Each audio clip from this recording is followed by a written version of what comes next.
एक तरफ बिहार में अगले साल विधानसभा के चुनाव होने हैं, दूसरी तरफ मुख्य धारा की पार्टी जेडीयू अपना वजूद खोते जा रही है। नीतीश कुमार के नेतृत्व में चल रही सालों पुरानी ये पार्टी अब विलय की ओर तेजी से बढ़ रही है। इसकी दो वजहें सामने आई हैं। पहला, पार्टी के अंदर पद और पावर को लेकर कार्यकर्ताओं और नेताओं में खींचतान, और दूसरी, नीतीश कुमार की बिगड़ी हालत की वजह से कमजोर पड़ता नेतृत्व। ऐसे में बीते दिनों जहां जेडीयू के वारिस या पार्टी के उत्तराधिकारी की बात आई तो मनीष वर्मा का नाम सामने आया। हालांकि नीतीश कुमार का ये फैसला बाकी के पार्टी कार्यकर्ताओं को खटक गया। इतना ही नहीं, बिहार में जेडीयू की भूमिका राजनीति में सक्रियता के अलावा भी कम है। बजाय इसके बागडोर संभालने और कई निर्णय लेने में देरी और ढिलाई अब जनता को सोचने पर मजबूर कर रही है। दरअसल जेडीयू के कुनबे की नाराजगी जग जाहिर इसीलिए भी है क्योंकि अब खुले तौर पर नेता अपना गुस्सा और चिंता व्यक्त कर रहे हैं। नीतीश कुमार भले ही लोकसभा चुनाव में 12 सीटें जीतकर फिर से राजनीति में प्रासंगिक साबित हुए, लेकिन उनकी कार्यशैली अब पुरानी वाली नहीं है। ये चर्चा आम हो चुकी है।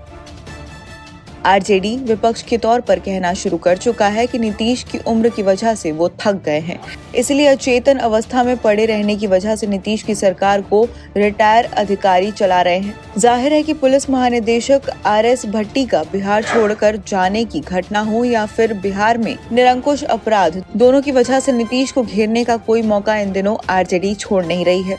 नीतीश निश्चय रूप से अपने ओरिजिनल रूप में नहीं है, इसीलिए उनसे जिस अधिकारी पर ईडी की रेड हो जाती है वो अधिकारी उसी विभाग में काम कर रहा है और सरकार उसे उस विभाग से हटाती तक नहीं है। नीतीश का स्वभाव ऐसा पहले नहीं रहा है। सरकार बनते ही मेवालाल चौधरी से इस्तीफा लेने की बात हो या फिर मंजू वर्मा को कैबिनेट से बाय बाय करने का फैसला, नीतीश अपने दामन में दाग लगने से पहले ही डिटर्जेंट लेकर एक्टिव दिखे हैं। मगर अब नीतीश का वो स्वभाव नहीं दिख रहा है, इसलिए काम करने के लिए अधिकारियों से पांव तक छूने की बात कर जल्दी करने की विनती करना नीतीश कुमार के ओरिजिनल स्वरूप का विपरीत है। जेडीयू के बड़े नेता अपने भविष्य को लेकर चिंतित भी हैं, इसलिए राजीव रंजन सिंह उर्फ लल्लन सिंह केंद्र में मंत्री बनकर बीजेपी के शीर्ष नेतृत्व के साथ बेहतर तालमेल में जुट गए हैं। 8 महीने पहले तक जेडीयू और आरजेडी के साथ तालमेल कर सरकार चलाने के पक्षधर लल्लन सिंह पीएम मोदी और शाह की शान में कसीदे पढ़ते हुए अक्सर सुने जा सकते हैं। जानकार मानते हैं कि लोकसभा चुनाव में लल्लन सिंह समझ चुके हैं कि आगे की राजनीति के लिए महफूज ठिकाना कौन सा है।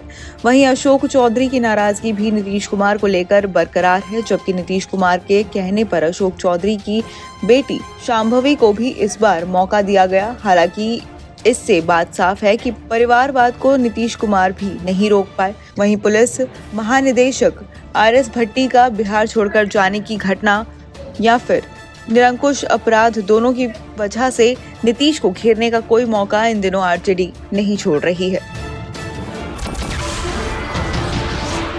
नमस्कार, मैं हूं मानक गुप्ता।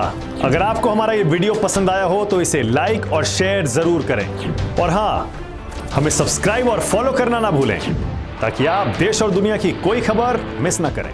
तो जुड़े रहिए हमारे साथ और देखते रहिए न्यूज़ 24।